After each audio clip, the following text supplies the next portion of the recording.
This is BBC News. Welcome if you're watching here in the UK or around the globe. I'm Monica Plaha, our top stories.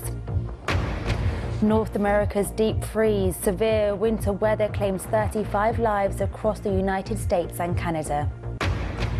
Dozens of people are treated for suspected chemical poisoning in Serbia after a freight train carrying ammonia derails.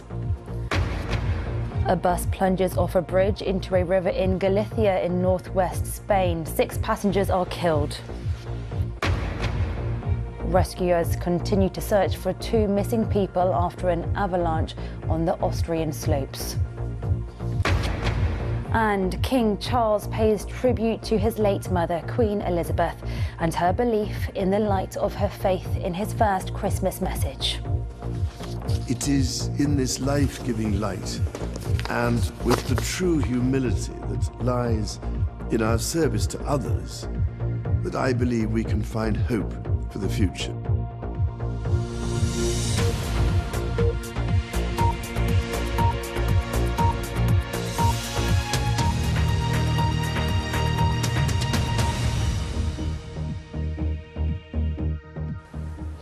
In Singapore, the recent repeal of a colonial-era law which criminalised sex between men has been welcomed by many in the LGBTQ community. But at the same time, the government has legally defined marriage as only between a man and a woman. A move, it says, reflects the conservative social values of the city-state.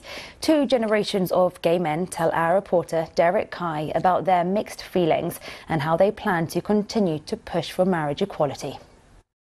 That night when we were here, the police just emerged out of nowhere. This is Russell Hain. He was nearly arrested more than 40 years ago in this park, which was once a secluded meeting place for gay men in Singapore.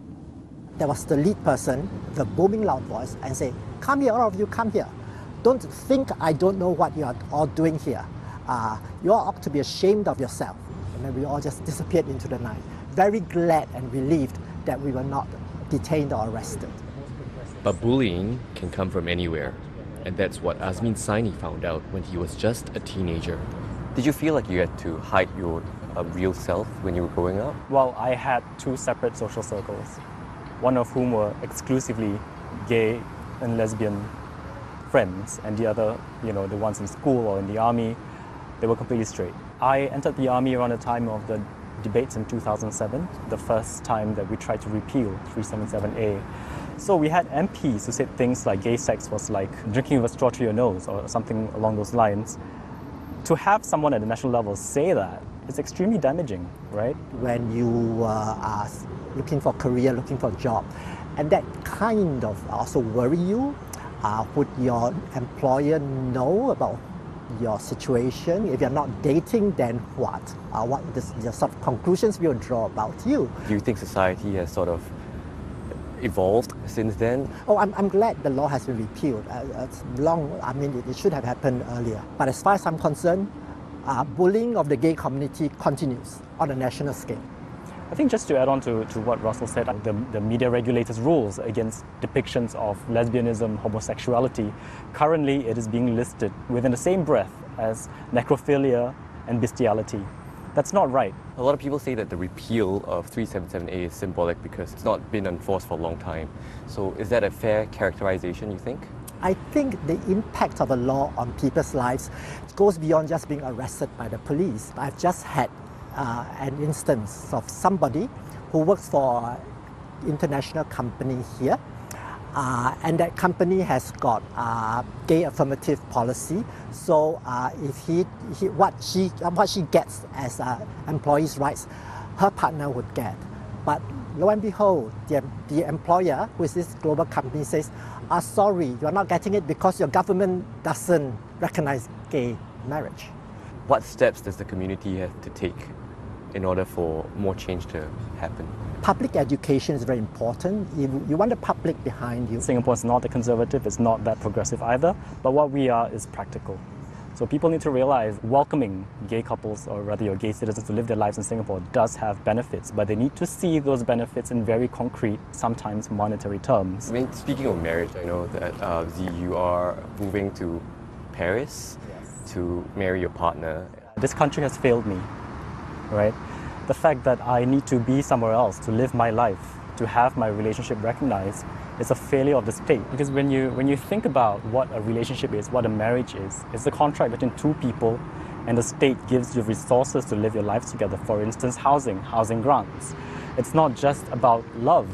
It's more than that. It is an entire social system, socio-economic system that supports your relationship and holds you guys together. That's what's currently missing.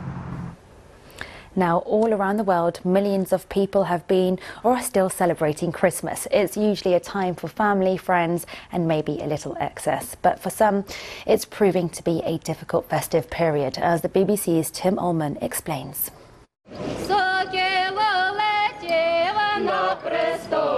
Here in Kyiv, not for the first time, the sound of song rings out in the middle of an air raid alert. In one of the city's underground railway stations, a carol service is underway. A celebration of the season, but also a moment of defiance. It was really hard at first because it seemed strange to celebrate this holiday. But if you perceive it as a carol for victory, as a carol of wishes to the warriors, then it's normal. Everything falls into place. No threat of war in Rome, but there are still plenty who are desperate and in need. This Christmas dinner, held annually at the Church of Santa Maria, is laid on for the poor of the parish. We're all gathered here in harmony and peace with ourselves and others. It's a beautiful initiative that has existed for 40 years, and thank goodness it exists. Help can take many forms, and in the Kosovan capital Pristina it looks a bit like this. Hundreds and hundreds of Father Christmases running through the city to raise money for charity. This year it's an edition of Santa Run in Pristina, and for this organized Santa Run we're going to help around 200 family in need and many people who need for food or something. Christmas is a time for giving and plenty of dressing up. Tim Ullman, BBC News. Well, you can catch all the latest on any of our stories on the BBC News website. And you can also reach me on Twitter. I'm at Monica Plaha. You're watching BBC News.